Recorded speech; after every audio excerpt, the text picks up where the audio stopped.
अब्बा, मैं अपने दोस्त जुम्मन के घर पढ़ने को गया था। वो उस्ताद साहब का बेटा है और पढ़ाई में भी खूब काबिल है। उस्ताद साहब ने मुझे वार्निंग दी थी। उससे हल पूछा तो उसने ये बताया कि मेरे घर आके पढ़ लिया करो, तो बस मैं उसके घर पढ़ने को गया था।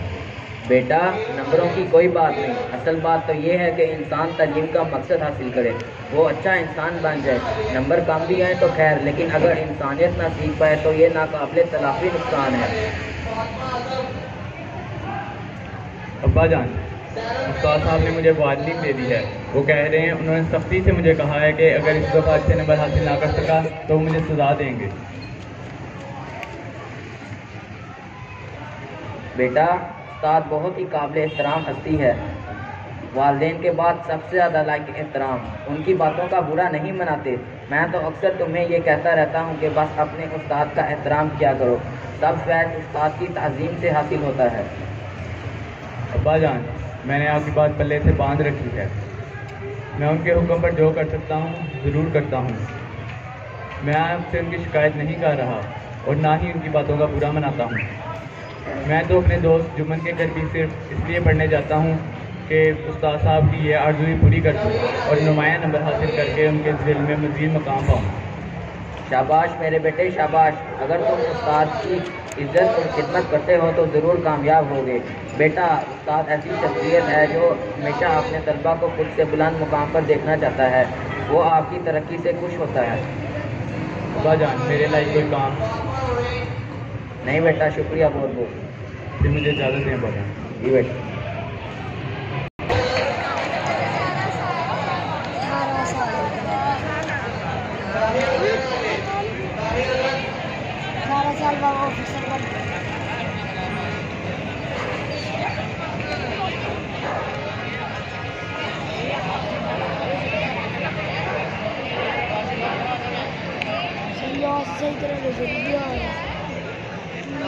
शेख मंजिल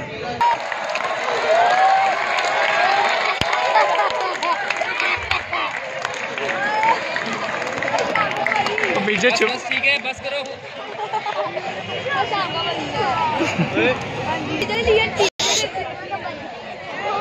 लड़की भाई याद है जब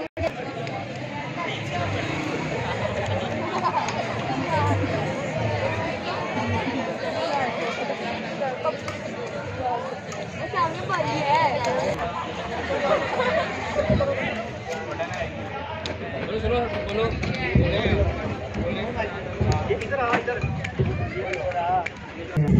फुर्सत ही नहीं मिलती। भाभी जान कैसी है? उनको भी साथ ले आते। जी, वो भी ठीक हैं अल्लाह के फजलो करम से। बस वो घर में थोड़ा सा काम था इसलिए नहीं है। जुम्मन कहाँ है? नजर नहीं आ रहा।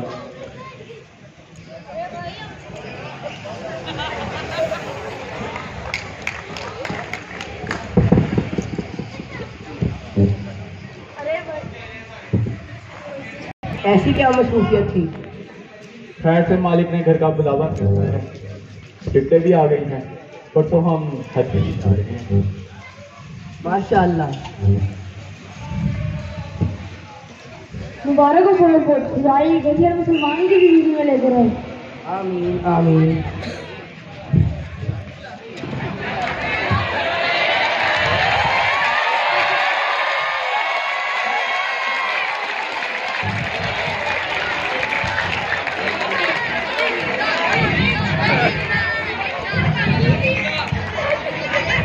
हैं 900 खा के बिल्ली हज को चली। सलाम आजी, क्या मतलब आपका? वालेकुम अस्सलाम बेटा, मजाक कर रही थी। यकीन जाने अलगू भाई, दिल बात बात हो गया ये सुनकर। आज बैठ के बातों कीजिए, मैं चाय बनाकर लाती हूँ। जी जरूर। ये मैं मिठाई खाया था। इस तकल्लुफ की क्या जरूरत थी, लेकिन शुक्रिया।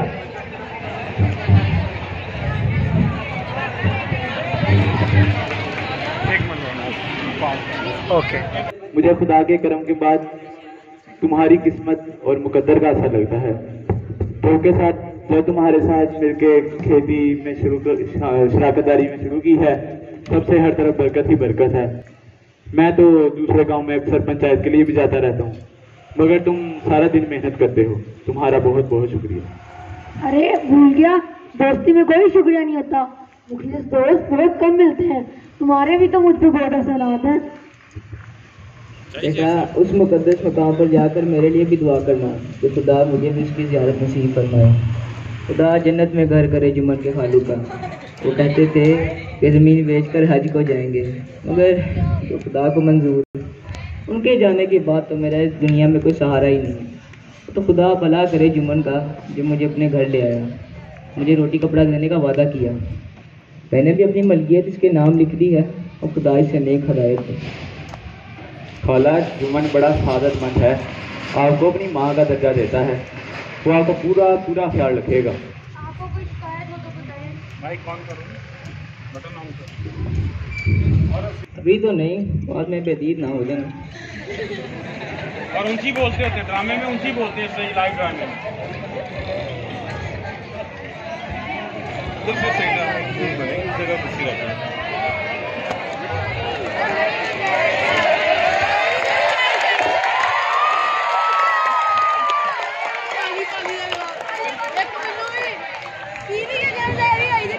ओए मुनीब, इसको बाहर निकाल। ये है बदतमीज दोनों।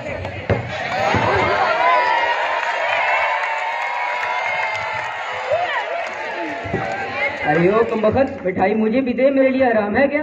माजरत खाला जान।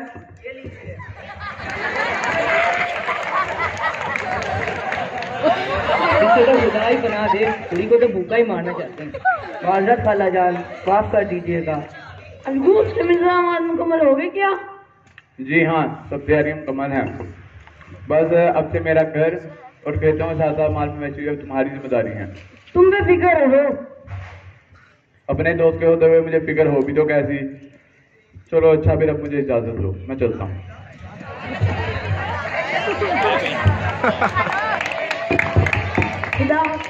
खुदा हाफिज़।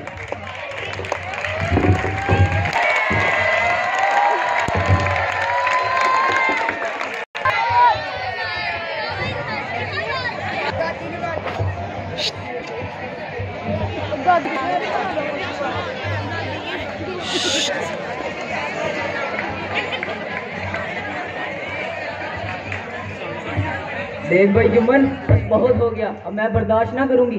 अरे अब क्या हो गया खाला? अरे धोखेबाज, तूने तो कहा था कि मुझे यहाँ कोई तकलीफ नहीं होगी, और वो तेरी बीवी मुझे ढंग से रोटी भी नहीं देती है। खाला अब मैं क्या करूं? तुम औरतों की तो लड़ाई उस तो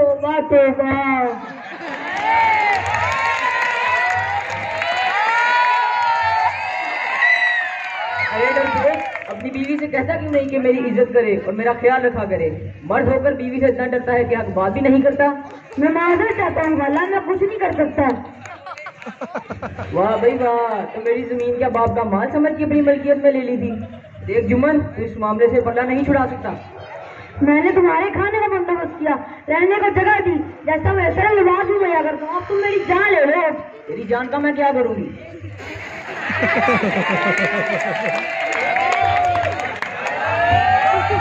क्या तुम बचा रखा है? क्या नहीं मिलता तुम्हें बुढ़िया? किसी हाल में तुम खुश भी हो या नहीं? अरे हाय, आज मैं खाला से बुढ़िया हो गई। अरे रे बेफैल दुनिया, जब तक रजिस्ट्री ना हुई थी तब तो बड़ा खाला जान करके आगे पीछे घूमती थी। कभी दूध सवैया, कभी मटन कढ़ाई, कभी पुलाव, कभी हलवे, और अब रोटी के साथ खाना देते भी मौत पड़ती है तुझे। खुदा बख्शे तेरे खालू को, मजे मजे के पकवान तो उनके होते खाए हैं। आई बड़ी महारानी, इस उम्र में मजेदार पकवान और अच्छे खाने खा के क्या कुश्ती लड़नी है तुझे?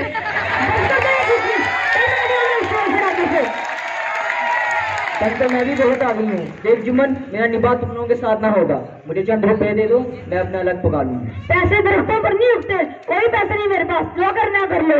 इतना बिगड़ो मत जुम्मन, पछताना पड़ेगा तुम्हें। मुझे कोई परवाह नहीं। तुझ जैसे सो को तो मैं अकेले चार बोलने लगा यार, अकेली काफी हूँ। ठीक है, फिर पंचायत ही हमारा फैसला करेगी। ठीक है, हाँ, ठीक है, करो मत जाए। एक किस्सा याद करता हूँ। खुदा गारत करे तुझे जुम्मन। मैं भी कहता हूँ कौन मेरे खिलाफ जा सकता है, कौन है जो मेरी दुश्मनी का वकील समझो।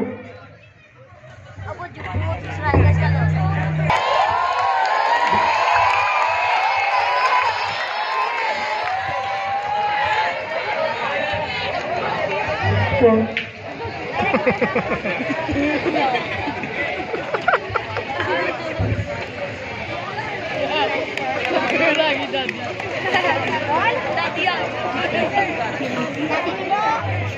पंचायत लगने लगी है। आओ खाला, अस्सलाम वालेकुम। वालेकुम अस्सलाम। बेटा एक काम से आई हूँ तुम्हारे पास। क्या काम है खाला? तुम्हें तो मालूम होगा कि कल शाम मैंने जुम्मन के खिलाफ पंचायत बुलवाई है। तुम भी घड़ी भर इसमें चले आना। इस पंचायत में मेरा क्या काम? कई लोग तो इसमें आ ही रहे हैं। अपनी फरियाद तो सबके कानों में डाल रही हूँ। आने न आने का हाल अल्लाह जाने। मुझ बेअसरार गरीब की कौन सुनता है। आने को तो मैं भी आ जाऊं इस पंचायत में, लेकिन पंचायत में अपना मुंह ना खोलूंगा। क्यों भाई? अब इसका क्या मतलब? अपनी अपनी तबीयत। जुम्मन मेरा दोस्त है, इसे बिगाड़ नहीं सकता। क्या बिगाड़ के डर से ईमान की बात नहीं करेगा? कुछ शर्म कर। अब तो उस मुकद्दस मुकाम को देख आया है, हक का साथ दे। अल्लाह झूठ ना बलवाए, बुढ़िया ठीक कहती है। अपने काम पे काम रखा करो और उर्दू से ही बोलो। साहब जी कोशिश तो करता हूँ, पर अल्लाह झूठ ना बलवाए, आप तो हर बात पर डांट देते हो। ठीक है खाला, मैं आऊँगा कल। जीते रहो बेटा।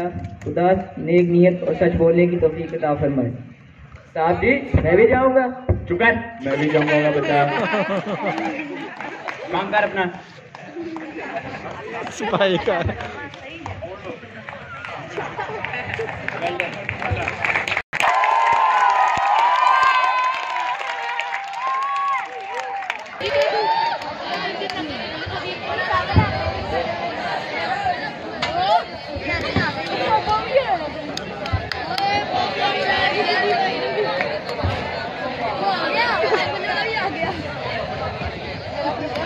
पंचायत होने लगी है।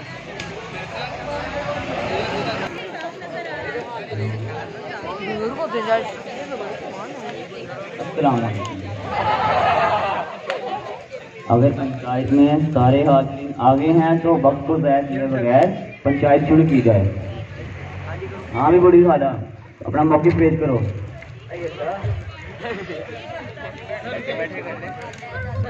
पंच साहब, आज 3 साल हो गए हैं। मैंने अपनी सब जायदाद अपने भांजे जुम्मन के नाम लिख दी थी।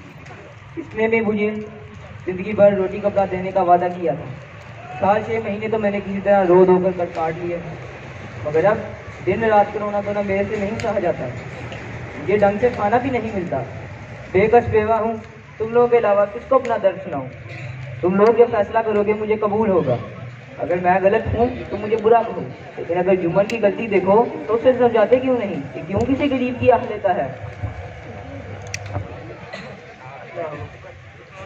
जुम्मन, पंच का नाम बताओ। जान जिसे चाहे पंच बने, मुझे कोई एतराज नहीं। अरे अल्लाह के बंदे, तू पंचू के नाम क्यों नहीं बता देता? अब इस वक्त मेरा मुंह न खुलवाओ, जिसे चाहो पंच बना दो। मेरी खातिर कोई ईमान नहीं बेचेगा अपना। मेरी खातिर कोई अपना ईमान नहीं बेचेगा। इतने भले आदमी में क्या सब तेरे दुश्मन हैं? और सबको जाने दे, अलगू की बात तो मानेगा ना? अलगू चौधरी भी सही, मेरा कोई दुश्मन नहीं। खाला तुम तो जानती हो कि जुम्मन मेरा दोस्त है। बेटा क्या बिगाड़ के दर से हक की बात नहीं करेगा? पंच का हुक्म अल्लाह का हुक्म होता है। पंच के मुंह से निकली हुई बात अल्लाह के हुक्म के मुताबिक होती है। ठीक है खाला।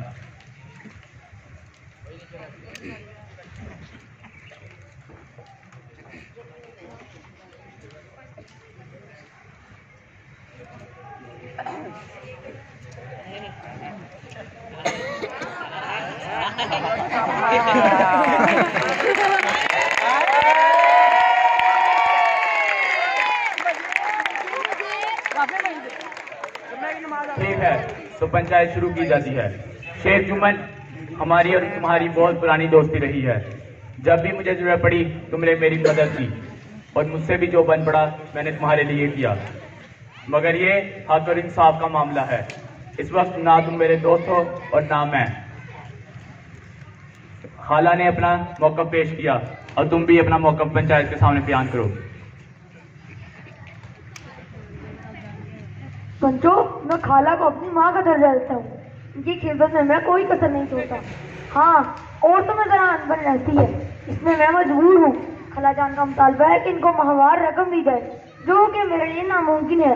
खेतों की जो हालत है वो तो सबके सामने ही है, फिर भी जो पंचायत का हुक्म वो सरांखों पर।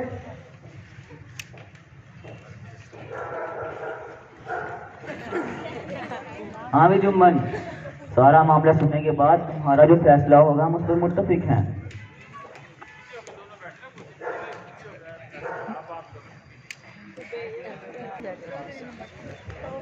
जुम्मन, मैंने इस पंचायत पर अच्छी तरह गौर किया। ज्यादती सरासर तुम्हारी है। खेतों से माकूल नफा होता है और तुम्हें चाहिए कि तुम खाला को माहवार रकम दो। अगर तुम्हें ये मंजूर नहीं तो हिबाना माफी के अभी मंसूख हो जाएगा, पंचायत खत्म की जाती है।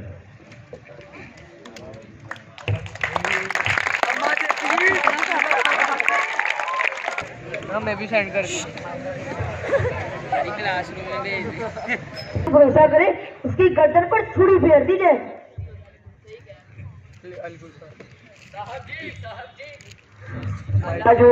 भाई साडा एक पैर मर गया। क्या क्या कह रहे हो तुम? ये मिली ना दगाबाजी की सजा। इंसान सब्र कर जाए, खुदा नेकों पर देखता है।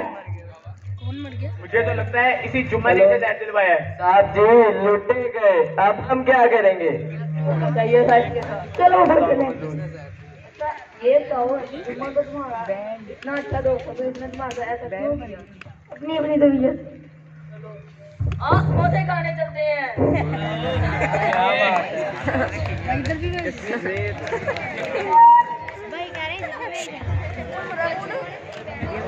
अस्सलाम वालेकुम अलगू चौधरी, बहुत अफसोस हुआ। अब एक बैल तुम्हारे किस काम का? बस जो अल्लाह को मंजूर था वो हो गया। क्या तुम बैल खरीदना चाहते हो? खरीदना तो चाहता हूँ, मगर रकम भी फिलहाल मेरे पास ही है। तुम ऐसा करो, कीमत बताओ। ये बैल मैं बहुत शौक से लाया था, दोनों होते तो 500 रुपये में भी ना बेचता। मैं तो 150 रुपये दूंगा और रकम भी 1 माह बाद दूंगा। अगर मंजूर है तो बोलो। ठीक, खामोश हो जाओ।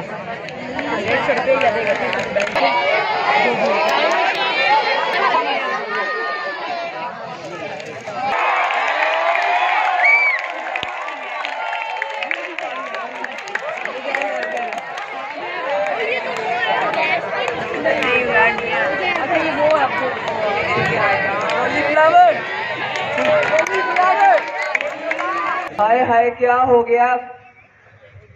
सब हम लुट गए, बर्बाद हो गए, कुछ नहीं बचा। कुछ बताओ भी। कल मंडी से वापस आ रहा था तो बैल मर गया। गाड़ी पर काफी सामान था और पास रकम भी थी। मैंने सोचा कहाँ जाऊं इस वक्त, वहीं रात गुजारने की सोच ली। मैं जाग रहा था, न जाने कब आंख लग गई। जब बेदार हुआ, ना घी के डब्बे थे और ना नमक के बोरे, और तो और मेरे पैसे भी गायब थे। हाय मेरे खुदा, ये क्या क़यामत टूट पड़ी। सारे जन्म की कमाई लुट गई। चौधरी ने ऐसा मनहूस बैल दिया। अल्लाह बेड़ा गर्क करे अलगू का।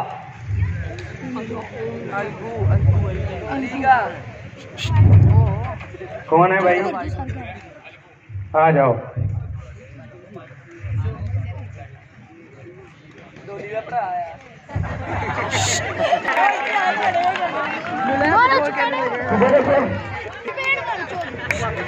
अगर मामला ना समझो सेठ, अगर मामला ना सुलह से हल नहीं होता तो पंचायत कर लिया करो। हाँ ठीक है, पंचायत ही हमारा फैसला करेगी। ठीक है, देखी जाएगी। समझ करो।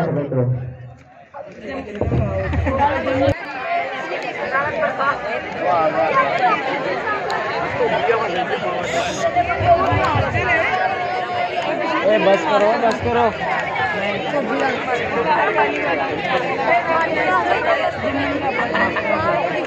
शुरू की जाती है। अलगू, 5 किसे बनाते हो? समझो सेठ ही चुन लें। मेरी तरफ से जुम्मन पंच है। अलगू, इतराज हो तुम्हें कोई? मुझे कोई इतराज नहीं, जो फैसला हो गया मुझे मंजूर है।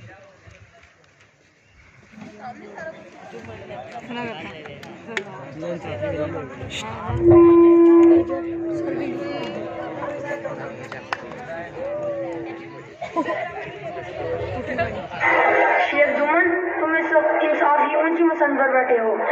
तुम्हारी आवाज इस वक्त हुक्म खुदा है और खुदा के हुक्म में तुम्हारी नीयत को मुतल्लिक दखल ना होना चाहिए। हक और इंसाफ से जरा बढ़ फिरना तुम्हें दोनों जहानों में तबाह कर देगा।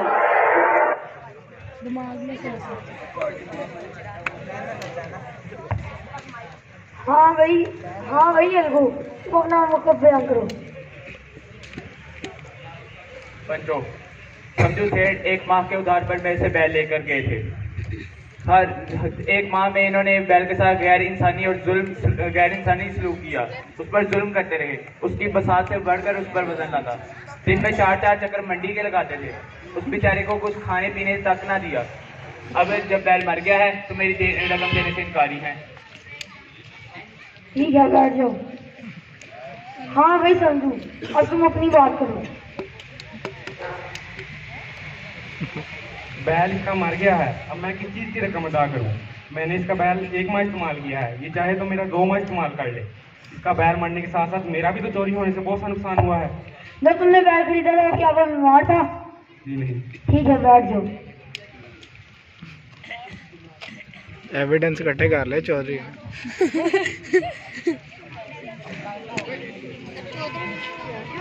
फैसला हो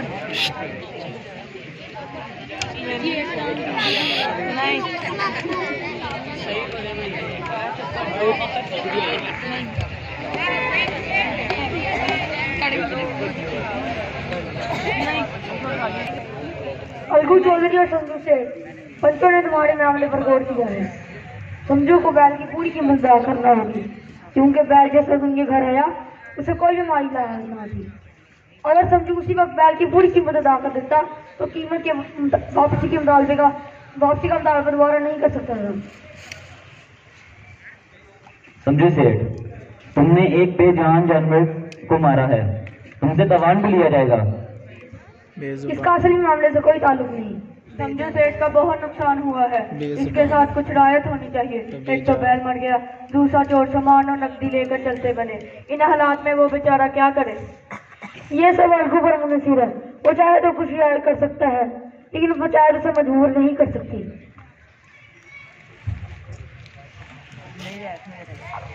पंचायत इसी के साथ खत्म की जाती है।